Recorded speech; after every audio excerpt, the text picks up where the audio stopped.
Hi friends, നിങ്ങളുടെ bedroom നിങ്ങൾ renovate ചെയ്യാൻ ഉദ്ദേശിക്കുകയാണെങ്കിൽ ഈ വീഡിയോ നിങ്ങൾക്ക് ഹെൽപ്ഫുൾ ആയിരിക്കും. ഫസ്റ്റ് ഓഫ് ഓൾ, നിങ്ങൾ എല്ലാ ഏരിയയിലും യൂസ് ചെയ്യുന്ന ടൈലിന് പകരമായിട്ട്, അതായത് ഫ്ലോറിംഗിൽ നിങ്ങൾ ബെഡ്റൂംസിലൊക്കെ വുഡൻ പ്ലാങ്ക്സ് അല്ലെങ്കിൽ വെറൈറ്റി ഡിസൈൻസ് വരുന്നില്ല ടൈല് യൂസ് ചെയ്യുക. പിന്നെ നമ്മളൊരു റൂമിൽ വരുന്ന മെയിൻ ഒരു സംഭവമാണ് വാർഡ്രോബ്. സ്പേസ് ഒരുപാട് പോകുന്നതും വാർഡ്രോബിലാണ്. അപ്പോൾ അത് ഹിഞ്ചസ് ഡോറിന് പകരമായിട്ട് സ്ലൈഡിംഗ് ഡോർ യൂസ് ചെയ്ത് നിങ്ങൾക്ക് കുറച്ചും കൂടി സ്പേസ് യൂട്ടിലൈസ് ചെയ്യാൻ പറ്റും.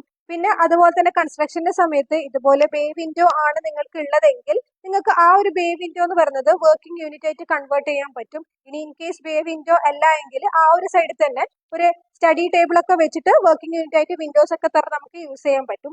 പിന്നെ മെയിൻ ആയിട്ട് വരുന്നതാണ് ബെഡ് കോട്ടിന്റെ സൈഡ് ടേബിൾ. സൈഡ് ടേബിൾ എന്ന് പറയുന്നത് ഫ്ലോട്ടിംഗ് സൈഡ് ടേബിൾ ആയിട്ട് യൂസ് ചെയ്താൽ നിങ്ങൾക്ക് ക്ലീൻ ചെയ്യാനൊക്കെ എളുപ്പമാണ്. പിന്നെ അതുപോലെ തന്നെ പാനലിംഗിൽ ലൈറ്റിംഗ് കൂടെ കൊടുത്താൽ നിങ്ങൾക്ക് വർക്ക് ചെയ്യുന്ന സമയത്ത് നൈറ്റിലൊക്കെ വർക്ക് ചെയ്യാൻ എളുപ്പമായിരിക്കും. സ്പേസ് ഉണ്ട് എങ്കിൽ ഇതുപോലത്തെ ഒരു ഡ്രസ്സിംഗ് യൂണിറ്റ് കൊടുക്കുക. അത് ഒരാൾ റൂമിന് ബേസ് ചെയ്തിരിക്കും.